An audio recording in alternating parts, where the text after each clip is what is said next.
नमो नमः। नमः संस्कृताय। संस्कृत सुधा चैनल के अंतर्गत महाभारत यक्ष युधिष्ठिर संवाद की श्रृंखला के तीसरे भाग में आपका स्वागत है।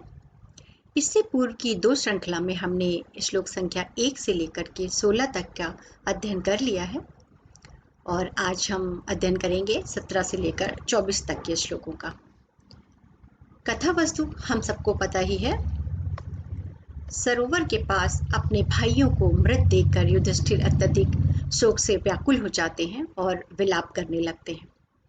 विलाप करते करते वह अपने दोनों भाइयों को उनकी प्रतिज्ञाओं और सामर्थ्य की याद दिलाते हैं और कहते हैं कि इस प्रकार के मेरे वीर भाई जो किसी के भी द्वारा जीते नहीं जा सकते थे, ऐसा कैसे हो गया है कि वह बिना युद्ध में पराजित हुए, बिना शस्त्रों को उठाए इस प्रकार मृत्युशैया का वरण किया है। इसी क्रम में फिर वह सोचते हैं, एव मेदम वित्वाम मुक्तः धर्मात्मा स नरेश्वरः शोक सागर मध्यस्थो दध्यौ कारण माकुलम। 17वें श्लोक में वो कहते हैं कि यह होनी यानी कि जो भवितव्यता होती है वह अटल होती है, इसी प्रकार की होती है। जो होना होता है वही होता है, ऐसा सामान्य जीवन में भी हम लोग कह देते हैं। जब हम अपने शोक से उबर नहीं पाते तो अपने मन को ढांढस बनाने के लिए कहते हैं कि जो होना था वो हो गया।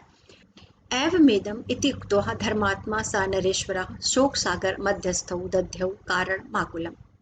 यह होनी यानी कि भवितव्यता अटल होती है, ऐसा कहकर महात्मा राजा युधिष्ठिर शोक रूपी समुद्र में निमग्न और व्याकुल होकर भाइयों की मृत्यु के कारण पर विचार करने लगते हैं। क्या विचार करते हैं? इति कर्तव्यतः चेति देश काल विभागवत नाभि वेदे महाबाहु चिंत्यमानो महामति। बहुत सारा विचार करने के बाद भी वह किसी निष्कर्ष पर नहीं पहुंच सकते। बहुत पाते हैं महान बुद्धिमान अत्यंत बलशाली एवं देश काल के तात्विक विभाजन को जानने वाले अर्थात पृथक पृथक सम्यक रूप से समझने वाले राजा युधिष्ठिर विचार करते हुए कि इस समय क्या करणीय है, क्या करना चाहिए, इस निष्कर्ष पर नहीं पहुंचे। अर्थात बुद्धि बल व तत्व ज्ञान से संपन्न होने पर भी राजा युधिष्ठिर अपने भाइयों की मृत्यु के कारण का विचार करते हुए उनका ना तो कारण समझ पाते हैं और ना ही इस अवस्था में मुझे क्या करना चाहिए यह भी जानने में असमर्थ रहते हैं। इति कर्तव्यतः चेत देश काल विभागित। देश और काल को सम्यक रूप से जानने वाले अत्यधिक बुद्धिमान महामति, अत्यधिक बुद्धिमान महाबाहु बलशाली राजा युधिष्ठिर बहुचिंतमानो बहुत सारा विचार करने पर भी इति कर्तव्यतः चेति वह उसने क्या करना चाहिए इस समय इस अवस्था में यह नहीं समझ पाते। यानी कि अत्यधिक बुद्धिमान होने पर भी अपने भाइयों की मृत्यु के शोक में डूबे हुए राजा युधिष्ठिर अब उन्हें क्या करना चाहिए इस निष्कर्ष पर नहीं पहुंच पाते। 19वां है अथ संस्तभ्यम धर्मात्मा तदात्मा तपः सुतः एव विप्लम बहुधा धर्मपुत्रो युधिष्ठिर। इसके पश्चात धर्मात्मा तपस्वी एवं धर्मपुत्र युधिष्ठिर ने विभिन्न प्रकार से विलाप करके अपने मन को स्थिर करके बुद्धिपूर्वक इस प्रकार विचार किया। अथ संस्तभ्य धर्मात्मा तदात्मानं तपः सुतः एव विप्लम्य बहुधा धर्मपुत्रो युधिष्ठिर।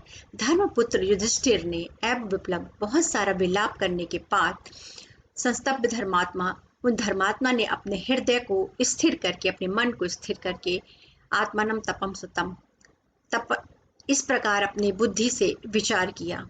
क्या विचार किया कि मेरे भाइयों की अवस्था ये किसके द्वारा की गई है, यह विचार करने लगे। बुद्धिया चिंतयामास वीरः केन निपातिता। तो जो पूर्व श्लोक में था कि वह विचार करने लगे, वह ये विचार करने लगे कि बुद्धिया चिंतयामास वीरः केन निपातिता। युधिष्ठिर ने अपने मन को स्थिर करके बुद्धिपूर्वक इस प्रकार विचार किया कि किसके द्वारा इन वीरों को गिराया गया है, अर्थात मेरे भाइयों की यह अवस्था किसके द्वारा की गई है। किसी सामान्य व्यक्ति के द्वारा इन वीरों को नष्ट कर पाना संभव नहीं है, फिर किस दिव्य शक्ति के द्वारा इन्हें नष्ट करने का क्या कारण हो सकता है या इनको क्यों नष्ट किया गया है, ऐसा वो सोचने लगे। नैषां शस्त्र प्रहारो अस्ति नैम पदम नेहास्ति कश्चित भूतम महदिदम मन्ये भ्रातारो येन में हता। वो सोचते हैं कि इनके ऊपर शस्त्रों का आघात नहीं है, यानी कि इनके शरीर को देखकर ऐसा नहीं लगता कि इन्हें कहीं पर शस्त्रों का आघात किया गया है। यहाँ किसी के पदचिन्ह भी नहीं है, कोई दिखाई भी नहीं दे रहा कि यहाँ युद्ध का कोई निशान हो। यह अवश्य किसी महान भूत अर्थात मानवेतर प्राणी का परिणाम हो सकता है, कार्य हो सकता है, जिसके द्वारा मेरे भाइयों की मृत्यु हुई है। अर्थात मेरे भाइयों को मारने वाला अवश्य कोई दिव्य शक्ति होगा, क्योंकि कोई भी सामान्य मनुष्य मेरे इतने वीर भाइयों को नष्ट नहीं कर सकता। और साथ ही यहाँ पर युद्ध के कोई निशान भी नहीं दिखाई दे रहे हैं। नैशाम शस्त्र प्रहारो अस्ति, ना तो इनके ऊपर शस्त्रों का पहाड़ हुआ है, पदम नय हास्ति कश्चित, ना ही यहाँ पर किसी के पैरों के निशान है।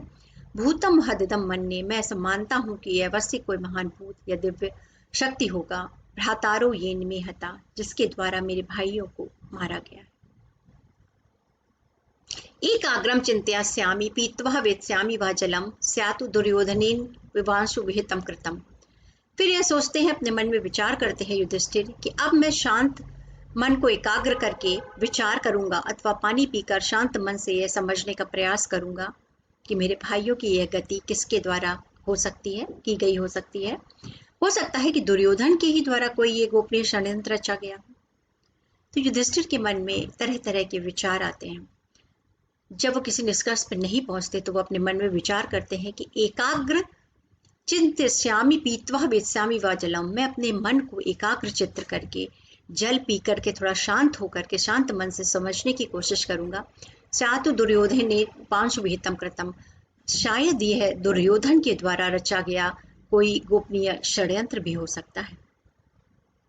गांधार राजचरितम सततम जिम्म बुद्धिना यस्य कार्यम अकार्यम वा सम्मेव भवत्युत। और इसी क्रम में विचार करते हुए, चिंतन करते हुए युधिष्ठिर कहते हैं कि अथवा निरंतर कुटिल बुद्धि वाले गांधार नरेश शकुनी की यह करतूत है, जिसके द्वारा यह कार्य किया गया हो सकता है, क्योंकि उसके लिए कोई भी कार्य और अकार्य समान ही होता है। अर्थात यह कार्य संभवतः दुष्ट बुद्धि शकुन का हो सकता है, जिसके लिए करणीय और अकरणीय में कोई भेद नहीं है। पहले एक बार उनके मन में दुर्योधन के लिए विचार आता है और फिर वो बाद में सोचते हैं कि हो सकता है ये गांधार नरेश मामा शकुनी की कोई करतूत हो, क्योंकि वह हमेशा से ही कुटिल बुद्धि रहे हैं और वो उन दुष्ट बुद्धि वाले प्राणी के लिए क्या करना चाहिए और क्या नहीं करना चाहिए, इस प्रकार का कोई विवेक भेद नहीं है। गांधार राजरचितम सततम जिम्बुद्दिना यस्य कार्यम अकार्यम वा सममेव भवत्युत। गांधार राज शकुनी के द्वारा रचा गया कोई सततम जिम्बुद्ध, जो कि निरंतर ही कुटिल बुद्धि वाले हैं, उनके लिए उनके द्वारा रचा गया यह कोई कार्य हो सकता है, क्योंकि उनके लिए क्या करणीय है और क्या अकरणीय है ये उनके विवेक की वस्तु नहीं है। उनके लिए सब समान ही होता है। कस्य तस्य विश्वे धीरो दुष्कृति कृतात्मना अथवा पुरुष ही गूढ़े प्रयोगो अयम दुरात्मना। इस प्रकार विभिन्न संभावनाओं पर विचार करते हुए युधिष्ठिर चिंतन करते हैं, मन को ना जीत सकने वाले उस दुराचारी शकुनी पर कौन वीर विश्वास कर सकता है, अथवा दुष्ट स्वभाव वाले दुर्योधन के गुप्तचर पुरुषों के द्वारा किया गया यह कोई हिंसात्मक कार्य है। इस प्रकार युधिष्ठिर विभिन्न प्रकार के मन में विचार लाते हैं। कभी उन्हें कोई एक विचार प्रबल लगता है, कभी दूसरा विचार आता है कि क्या हो सकता है। तो वो कहते हैं इस क्रम में कि कस्तस्य विश्वधीरो दुष्कृते कृतात्मनः, मन को ना जीत पाने वाले उस दुष्ट दुराचारी शकुनी का कौन वीर विश्वास कर सकता है। अर्थात एक तो उस पर मुझे विश्वास नहीं है, या ये भी हो सकता है अथवा पुरुष ही गूढ़े प्रयोगे अम दुरात्मना, अथवा वह दुरात्मा दुष्ट स्वभाव वाले दुर्योधन के गुप्तचरों का भी यह कार्य हो सकता है। गूढ़े पुरुष गुप्तचरों के द्वारा भी कोई किया गया प्रयोग हो सकता है। तो इस प्रकार इस श्रृंखला में हमने देखा कि अपने भाइयों को इस प्रकार मृत्यु की अवस्था में देखकर युधिष्ठिर विभिन्न प्रकार से विलाप करते हैं। ये प्रश्न पूछा जा सकता है कि उनकी क्या अवस्था होती है, क्या विलाप करते हैं। युधिष्ठिर के मत में उनके भाइयों को विनष्ट करने का कार्य किसके द्वारा संभावित है, तो वो सोचते हैं कि शकुनी का कार्य हो सकता है, यह युधिष्ठिर का कार्य हो सकता है, किसी के भी द्वारा किया गया ये कार्य हो सकता है। इन विभिन्न संभावनाओं पर वे विचार करते हैं। युधिष्ठिर को ऐसा क्यों प्रतीत होता है कि उनके भाइयों की वध के पीछे किसी दिव्य शक्ति का हाथ है? वह ऐसा इसलिए सोचते हैं कि एक तो ये है कि पहले तो उनके भाई इतने वीर हैं जिन्हें किसी के द्वारा नष्ट नहीं किया जा सकता, कोई सामान्य मनुष्य के द्वारा उन्हें जीता नहीं जा सकता। और दूसरा, यहाँ पर युद्ध का कोई निशान भी नहीं है, तो बिना युद्ध किए ही इतने साधारण तरीके से उनके भाइयों की मृत्यु कैसे हो सकती है? इसलिए वह संभावना व्यक्त करते हैं कि हो सकता है कि किसी दिव्य शक्ति के द्वारा इनको नष्ट किया गया। महाभारत किनके द्वारा प्रतिष्ठित है? तो हम सभी जानते हैं, महाभारत महर्षि वेद व्यास के द्वारा रची गई थी। आज की इस श्रृंखला में हमने कतिपय श्लोकों का अध्ययन किया। इसके आगे के श्लोकों को हम अगली कड़ी में देखेंगे। धन्यवाद।